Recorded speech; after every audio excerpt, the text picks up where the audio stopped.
A 29-year-old Toronto man now facing more than 10 charges after an investigation led to the seizure of more than $1 million of drugs and a loaded gun. We'll have the details of Peel Police's Project Winner with our Steve Ryan coming up.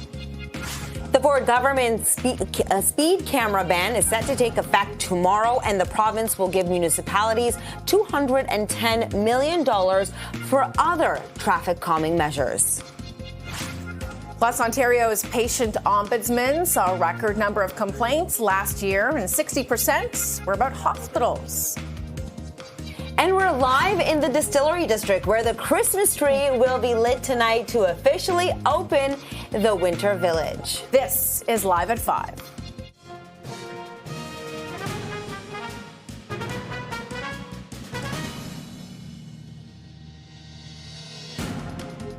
Hello, I'm Arda Zakarian. And I'm Beatrice Faisman. Welcome to Live at 5. Well, Peel Police have now seized $1 million in drugs as part of a trafficking investigation that started in September. Let's bring in CP24's crime analyst, Steve Ryan, who's been following this story all day. Steve, what can you tell us?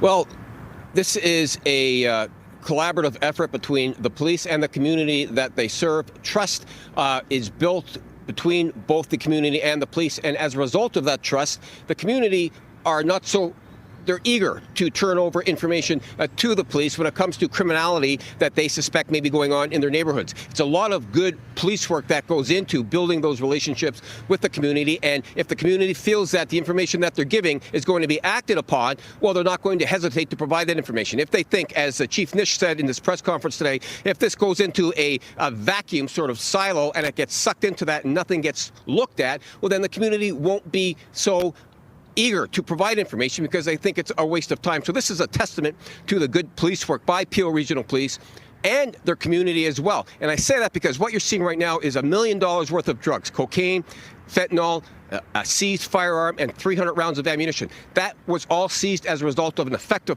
project put on by Peel Police 22 Division, but it started with a community tip. So it was those relationships that they built over a period of time, and then as a result of that confidence in that relationship between the two, the community felt safe enough and provided this information, and this is the result. So very good police work, very good community relations, and as a result, you get these quality results. We did hear from the chief of police earlier on and his deputy as well, and here's some of their comments. Let's listen.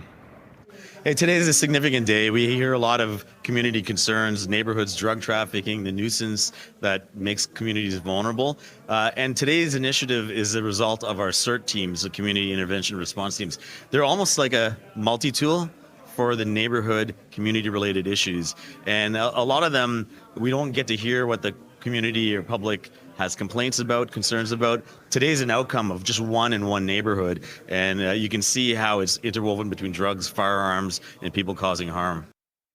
CERT teams have led multiple targeted operations and community safety initiatives this year, resulting in more than 1,000 arrests, 2,000 plus charges, and over $2.5 million in property and cash seized.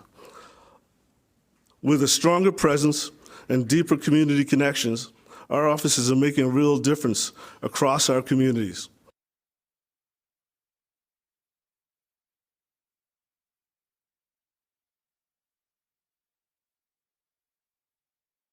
Of those 9 principles, one of them was the relationship between the community and the police. Robert Peel said that the community are the police and the police are community.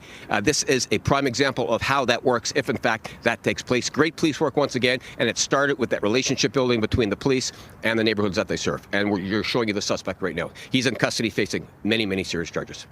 So back to you guys. No question. A prime example of the importance of that relationship between police and community. Steve Ryan reporting live in Peel tonight. Steve, thanks for this. Let's go to York Region now, because police there continue to search for a teen wanted in a deadly home invasion. They received judicial permission to identify this photo. 16-year-old Jayshawn Williams of Toronto. Police believe that he was involved in a home invasion back in August that resulted in the fatal shooting of a father of 4. He is wanted for first-degree murder, armed robbery, break-and-enter, and possession of property obtained by crime over $5,000. A 26-year-old man has already been arrested and charged with murder.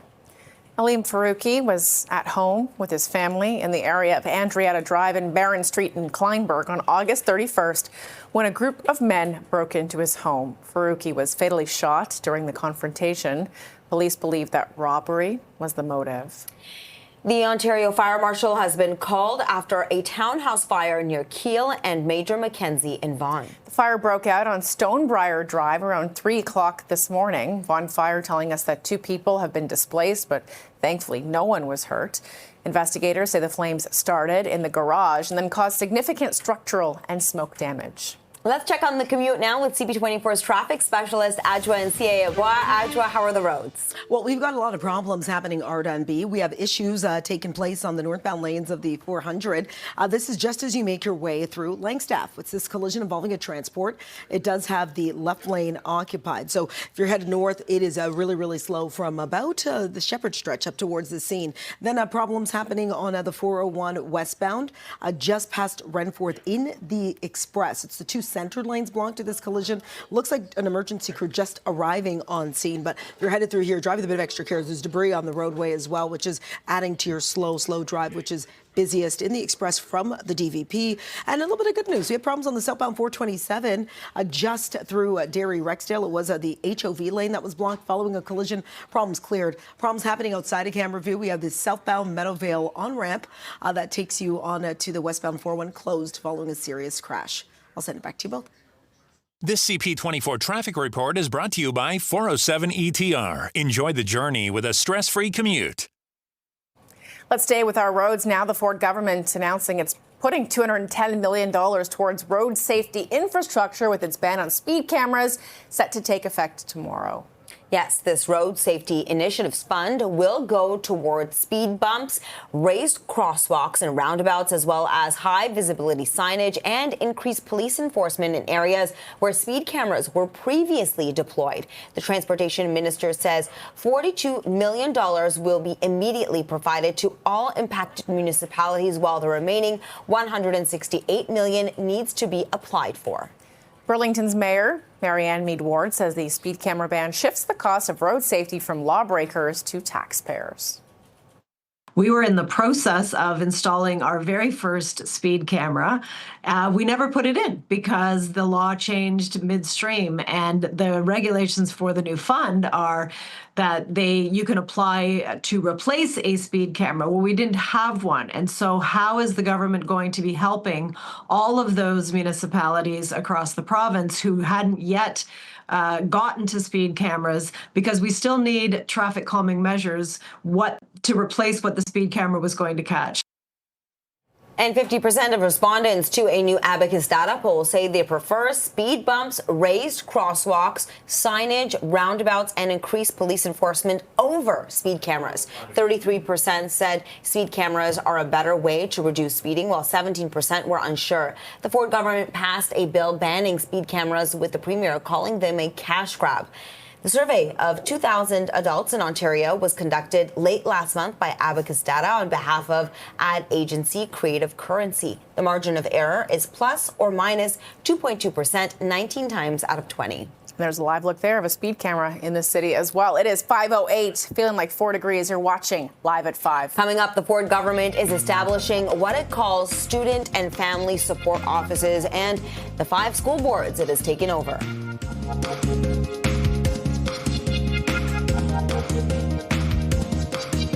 Welcome back. The Ford government is establishing what it calls student and family support offices at the 5 school boards it has taken over, with other boards expected to create offices by next year. Yeah, the province says the 5 boards that it controls, including the Toronto District School Board and the Toronto Catholic Board, will open offices in January.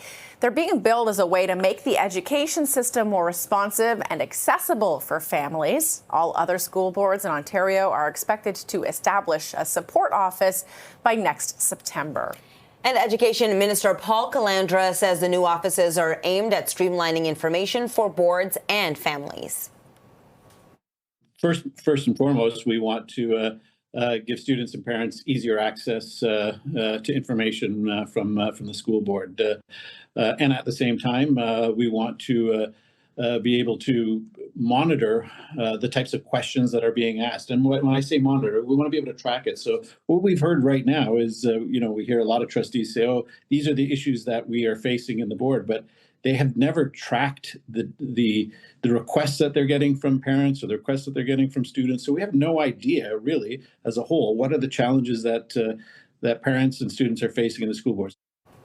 We're hearing from Ontario's opposition leader, Marit Stiles, who says she still needs to look over the details of the plan, but was still critical of the education minister for his handling of school board trustees. The government is removing people who are truly accountable to their local communities and replacing them with we don't know what.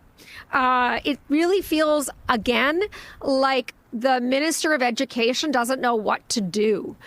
He doesn't know how to address the disaster that he's created by removing those local voices, that local accountability, that person that parents and students could reach out to in the community, a person who is accountable to the community. And he's just sort of throwing something at the wall and seeing what's going to stick.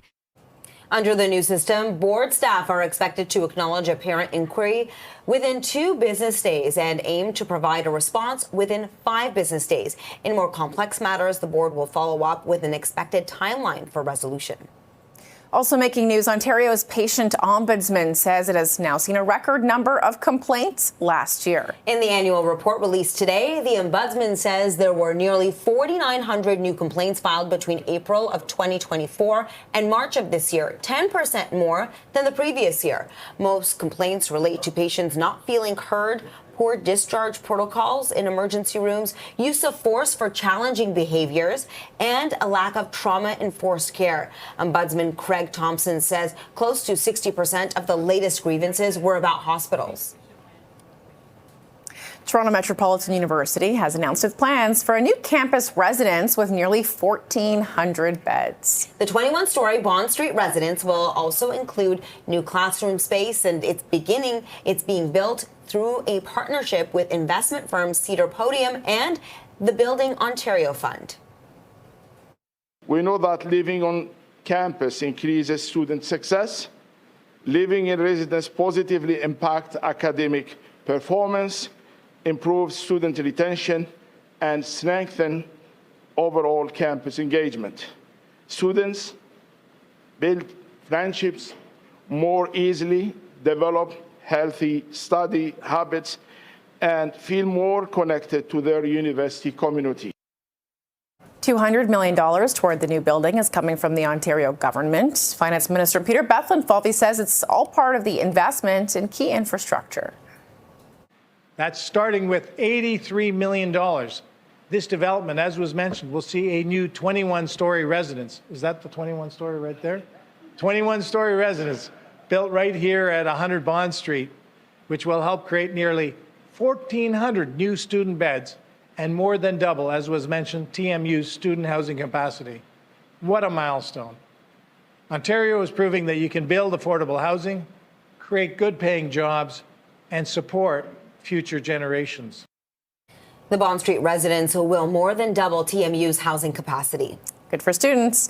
Prime Minister Mark Carney has used a British Columbia stop to take the wraps off his Ottawa wish list for major projects that he wants considered for fast-track approval. Northern Ontario's Crawford Nickel Mine is among those proposals that he will ask for approval. There's one new strategy and half a dozen new initiatives that are on the wish list. Specifically, among the other projects named are a liquefied natural gas facility expansion in BC, 2 mining projects in Saskatchewan and British Columbia. We're starting to realize our full potential in both conventional, i.e. oil and gas, and clean energies. LNG is an essential fuel for the energy transition. LNG can help Canada build new trading relationships, especially in fast-growing markets in Asia. By 2040, it's estimated that global LNG demand will rise by 60%, and Canada will be ready. We're home to the world's 4th largest reserves of natural gas. And we have the potential to supply up to 100 million tons annually of new LNG exports to Asia. The projects announced today represent $56 billion in new investment and will support 68,000 jobs. It's now 5:16 and 4 degrees. This is Live at 5. A Christmas tree lighting ceremony will open the Distillery Winter Village tonight. We'll take you live to the Distillery District after the break.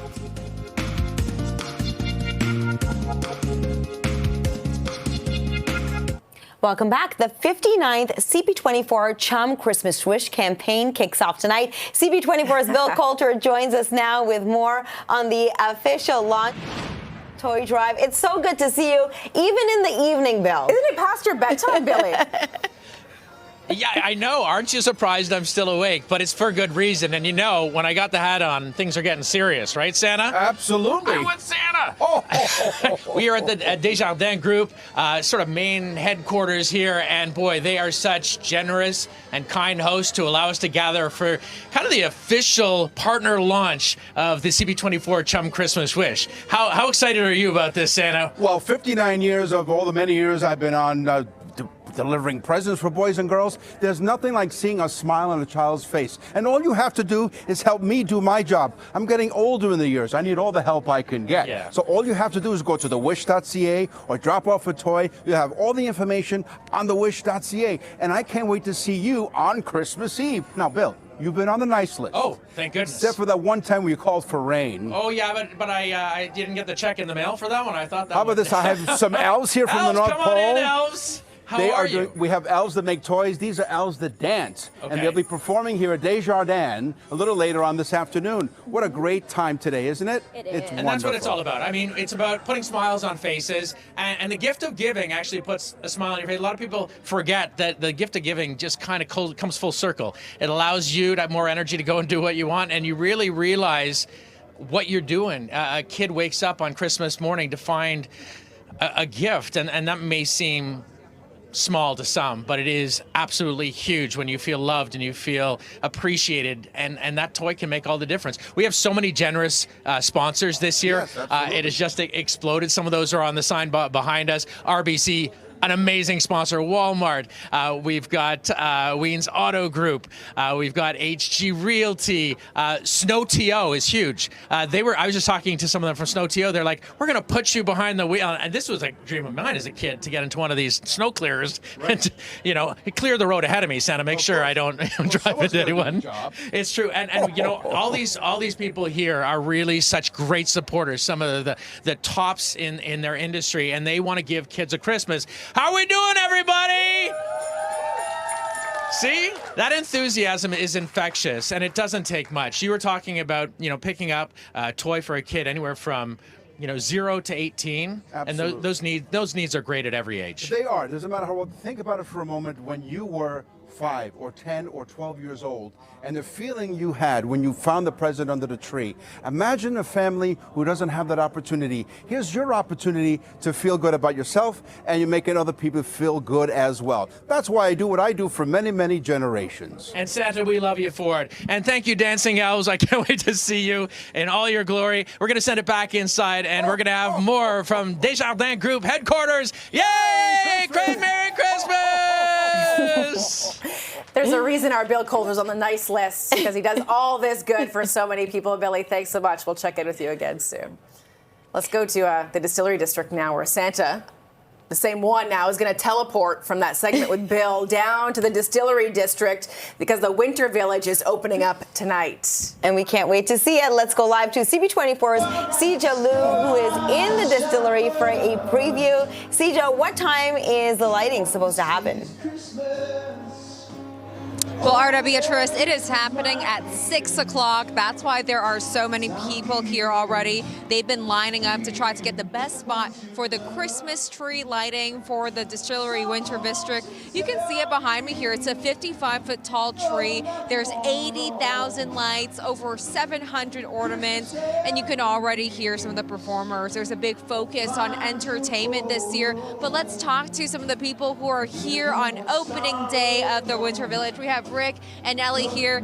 You guys tell me that this is a tradition for you guys. So how does it feel like to be back here again on opening night? It's absolutely fantastic. I mean, the weather, couldn't ask for better weather. And it's for us, it's just such a great way to kick off the holiday season, seeing the tree being lit.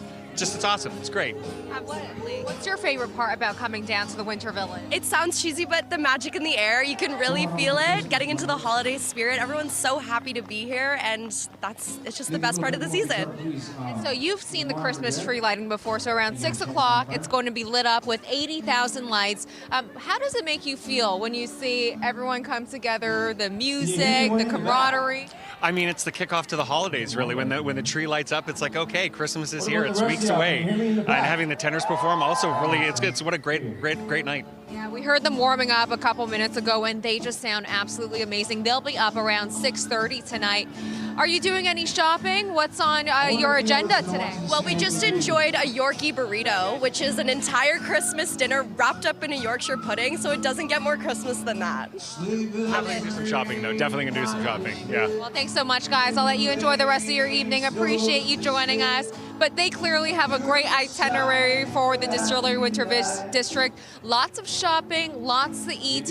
New this year is a chef's lane. So they told us that there are 4 chefs who created curated menus, or you can go down there and try some food. And of course, lots of hot chocolate to help you warm up.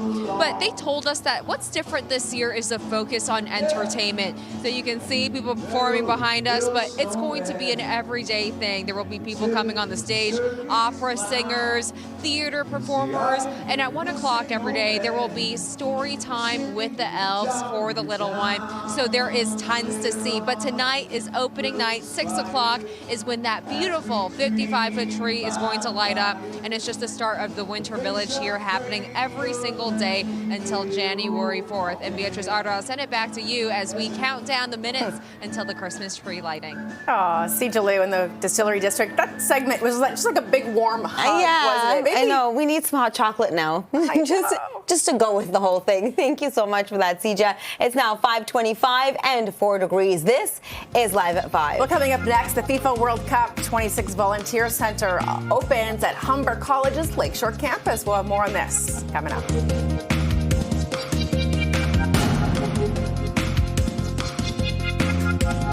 Well, the countdown is on to next summer, and today a volunteer center for next year's FIFA World Cup has opened at Humber Polytechnic's Lakeshore campus. The hub will be used to recruit, interview, and eventually train some of the more than 3,000 volunteers at next year's tournament. Over 248,000 people have already applied to help during the World Cup in Toronto, more than any other host city. You may soon be able to see some pretty cool new art at the AGO because it says it has received more than 450 pieces of art, including some works by Andy Warhol, Roy Lichtenstein, and David Hockney. The artwork includes a painting of Marilyn Monroe done by Warhol in 1967 and a 1965 piece by Lichtenstein. So in his distinct comic book inspired style, the trove of modern and contemporary works comes from the family of late Toronto art collectors Carol and Morton Rapp. Pretty cool. It's 5:29, 4 degrees. You're watching Live at 5. We are live in the Distillery District where the Christmas tree lighting will happen tonight. It will officially open the Winter Village. More on this coming up next. Stay with us.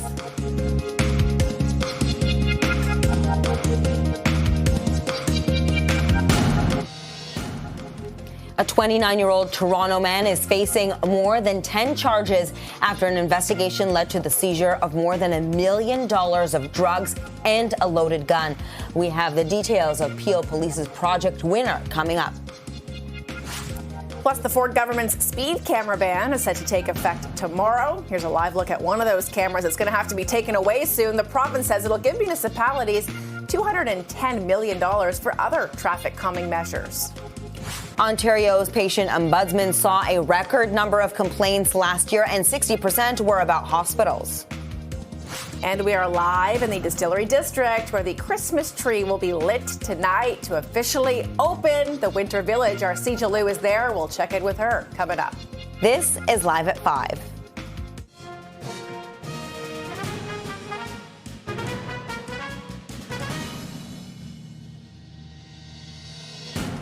Good evening. I'm Beatrice Faisman. And I'm Arda Zakarian. Welcome to Live at 5. The Ford government says it's putting $210 million toward road safety infrastructure with its ban on speed enforcement cameras set to take effect tomorrow. The Road Safety Initiatives Fund will go towards speed bumps, raised crosswalks and roundabouts, as well as high visibility signage and increased police enforcement in areas where speed cameras like this one were previously deployed. The transportation minister says $42 million will be immediately provided to all impacted municipalities, so Toronto included in that, of course, while the remaining $168 million will need to be applied for. Burlington's mayor says her municipality isn't eligible for the funding because it hadn't installed speed cameras yet. We were only going to put them in 6 locations. So it was those 6 that are on busy roads. You can't put in a speed bump. You can't put in a roundabout. Other measures like the flashing 40, police presence can't be there 24/7.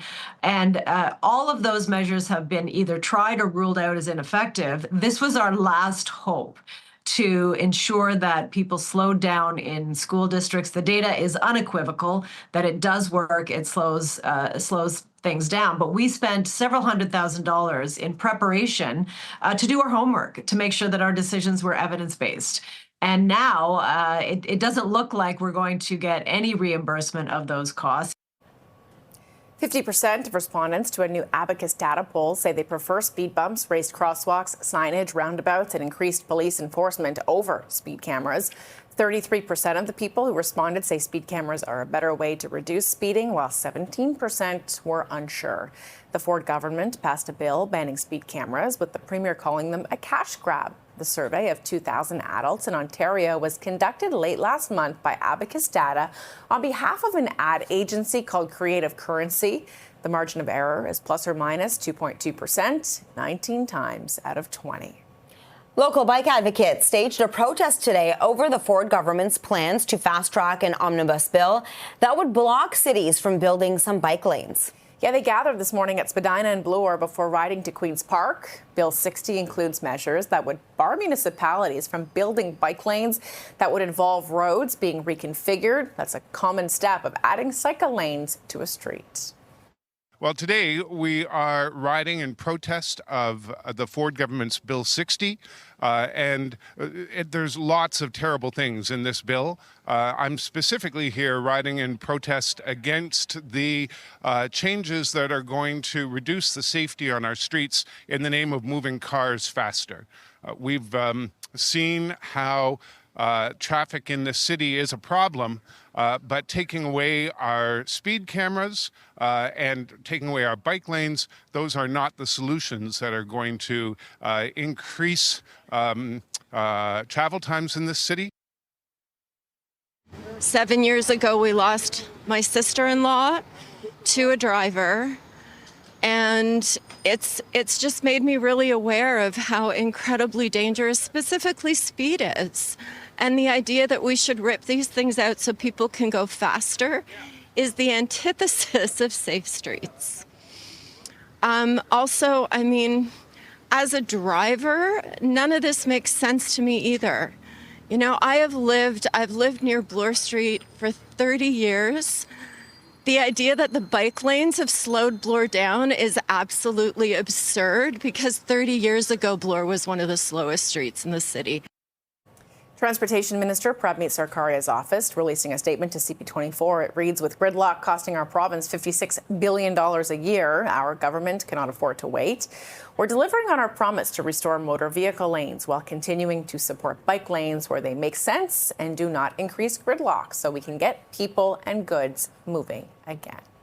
Peel police have seized $1 million in drugs as part of a trafficking investigation that began in September. CP24's crime analyst Steve Ryan joins us now live from Peel with those details. You spoke to the chief, you spoke to the lead detective here, Steve, and all of them pointing to the fact that this is the reason this was so successful was because of the participation of the community.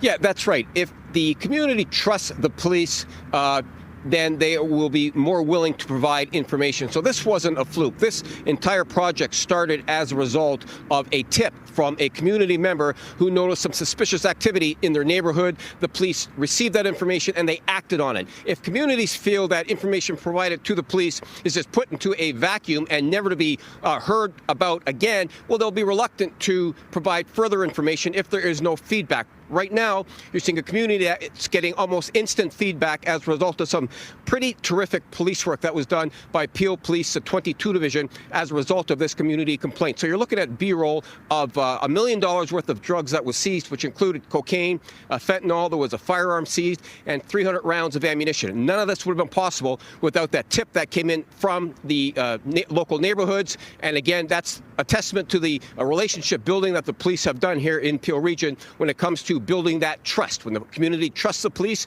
they will certainly feed them information, and this is the result. At a press conference earlier on, we heard from several speakers, including the Chief of Police and Mayor Patrick Brown. Here's more from the two of them. Let's listen. There's a lot of concern these days that the crime and disorder is so overwhelming nothing can be done. There can be nothing more further from the truth. We need the community to let us know. There's lots of ways to do it safely, anonymously, but community involvement allows us to be more informed about how to actually stop the problems. And in this one, we had a lot of engagement from neighborhoods, homeowners. It started with one tip, but a lot of people came behind it to help turn the dial down. And it's more of a victory for that community in that neighborhood than it is for these officers.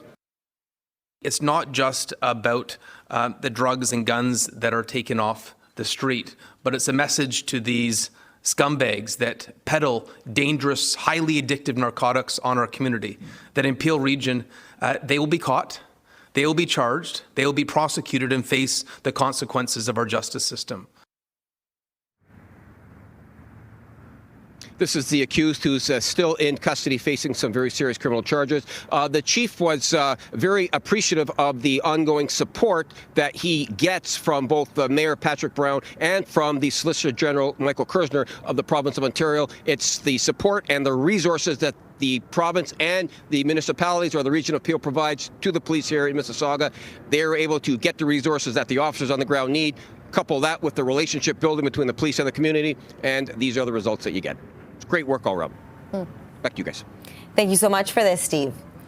York police continue to search for a teen wanted in a deadly home invasion. They received judicial permission to identify this 16-year-old boy, Jayshawn Williams of Toronto. Police now believe he was involved in the home invasion back in August in Kleinburg that left a father of 4 dead. He's wanted for first-degree murder, armed robbery, break-and-enter, and possession of property obtained by crime over $5,000. A 26-year-old man has already been arrested and charged with murder. Aleem Faruqi was home with his family in the area of Andrita Drive and Barron Street on August the 31st, when a group of men broke in. Faruqi was fatally shot during a confrontation. Police believe robbery was the motive.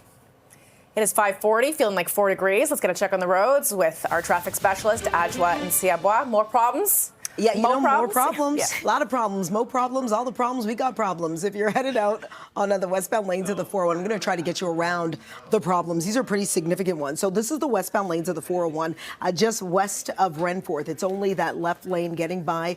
If you're in the express, what you can do, stick with the collector lanes because it is really, really slow in terms of the backlog. It does extend from as far back as a Bayview Bloor. So if you're trying to find the alternative, it does look like those collectors are moving just a wee bit better.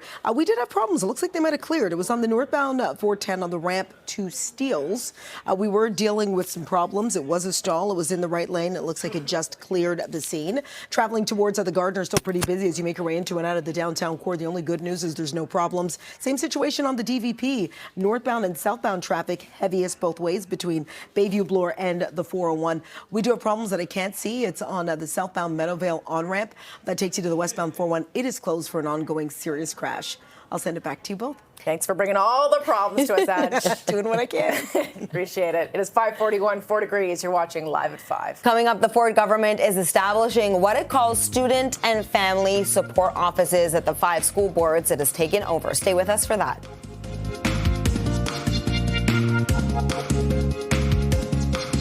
Ontario's patient ombudsman says it saw a record number of complaints last year. In the annual report released today, the ombudsman says there were nearly 4,900 new complaints filed between April of 2024 and March of this year, 10% more than the previous year. Most complaints relate to patients not feeling heard, poor discharge protocols in emergency rooms, use of force for challenging behaviors, and a lack of trauma-informed care. Ombudsman Craig Thompson says close to 60% of the latest grievances were about hospitals. And from hospitals to schools, the Ford government is establishing what it calls student and family support offices at the 5 school boards that it has now taken over, with other boards expected to create offices by next year. The province says the boards it controls, including the Toronto District School Board and the Toronto Catholic District School Board, will open offices in January. They are being billed as a way to make the education system more responsive and accessible for families. All other school boards in Ontario are expected to establish a support office by next September. Education Minister Paul Calandra says the new offices are aimed at streamlining information for boards and families. I'm trying to find a way that we can make the job a touch easier for teachers as well, because more often than not, they are the first avenue of contact for parent. And I know teachers want to still be that first avenue, but we want to give another option for parents as well, who don't necessarily want to always be asking the teacher for something that is simple or easy to resolve by somebody else. Leader Marit Stiles says she needs to look over the details of the plan more, but was still critical of the education minister for his handling of school board trustees.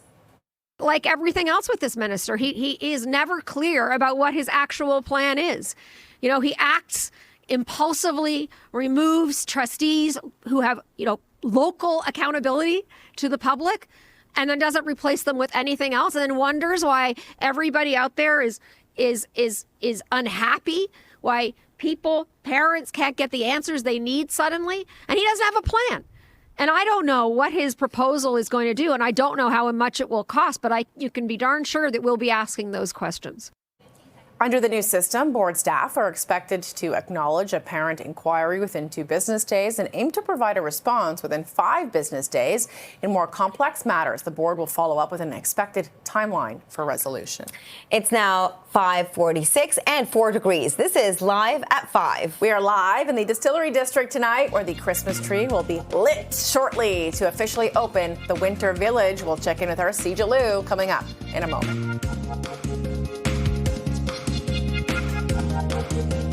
Welcome back. The 59th CP24 Chum Christmas Wish campaign kicks off tonight. CP24's Bill Coulter joins us now with more on the official launch. Well, toy drive, he's been playing with Santa. Now who are you playing with? It's Santa, we have elves, we have this incredible room of very generous contributors to the CP24 Chum Christmas Wish. And none more important than the people on either side of me. And Maurizio Marini, the regional head of retail markets at RBC. First of all, thank you. Thank you for 57 years of being part of that. Deserves an applause. Yes. So tell me a little bit about what it means to RBC and the culture at RBC to be part of this great campaign. Well, thank you. This has been something that we have been part of for 57 of your 59 years, and we are so proud to be a partner with Chum, with CP24.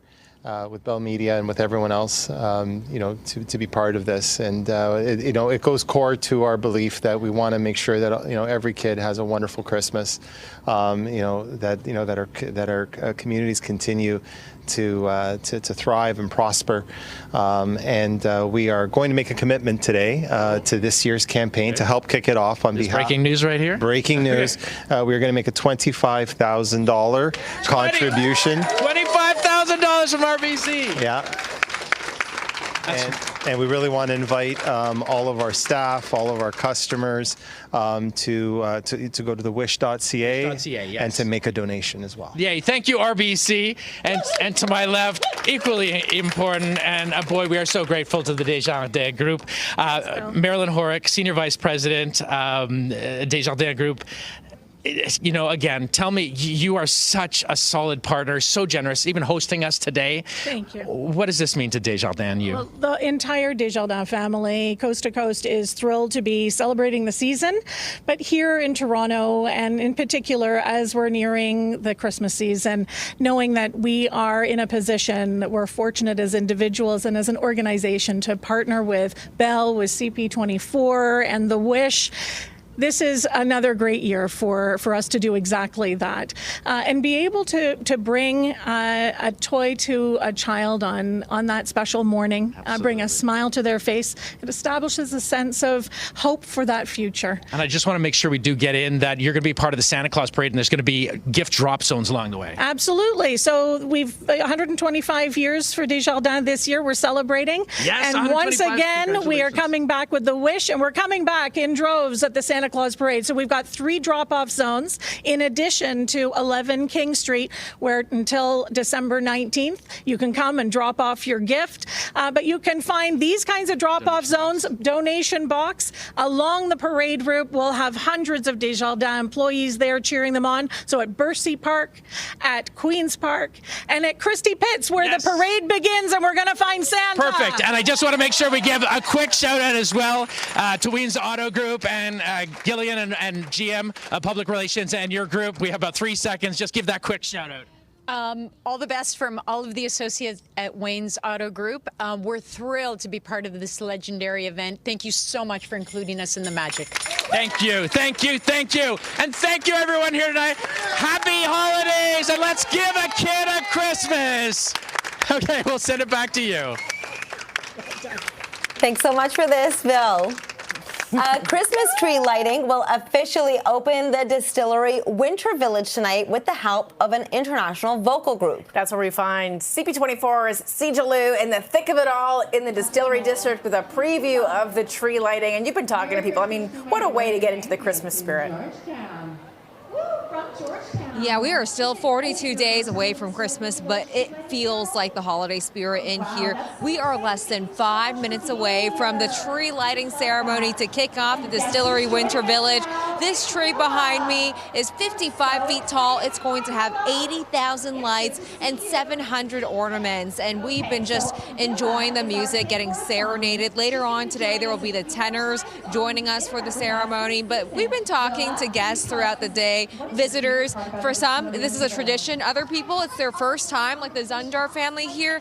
How does it feel to be here for the first time, kicking off the holiday spirit? It is lovely to be here, and it is beautiful to feel all together this great night with Santa and with Christmas light going on. And it's lovely for us to with her, to see her, to see this stuff together. That's it. So magical to be here. Yeah. What are you hoping to feel when you see the Christmas tree light up?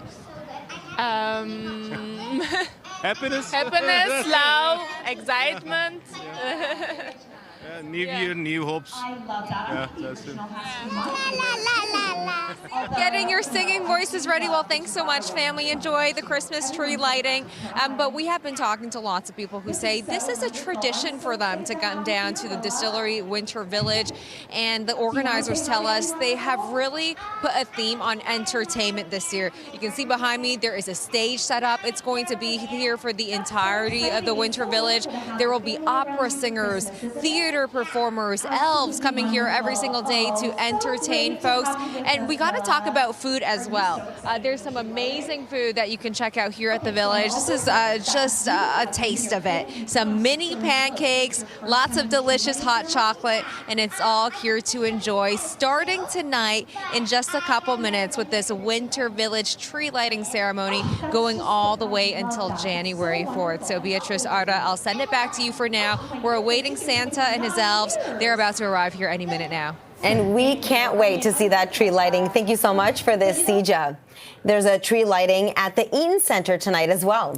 Let's give you a live look at the Christmas tree, which will be lit up just in a few minutes. It is 114 feet tall, the tallest indoor Christmas tree in this entire city. The tree is located at Center Court Level 2, and there will be daily lights and snow shows running every hour starting at 1 p.m., along with, of course, a chance to visit Santa. Arda will be bringing her kids there. Yes, absolutely, for sure. A local nonprofit is giving back to mark World Kindness Day. Love this day. Humanity has teamed up with police in Toronto, Peel, and York regions to help their communities. Along with thousands of hot meals, the organization is also giving clothing, blankets, and other essentials to those in need across the GTA. It's now 5:59, 4 degrees. This is Toronto's breaking news, CP24. Thank you for watching. CTV News at 6 is next. Have a good night.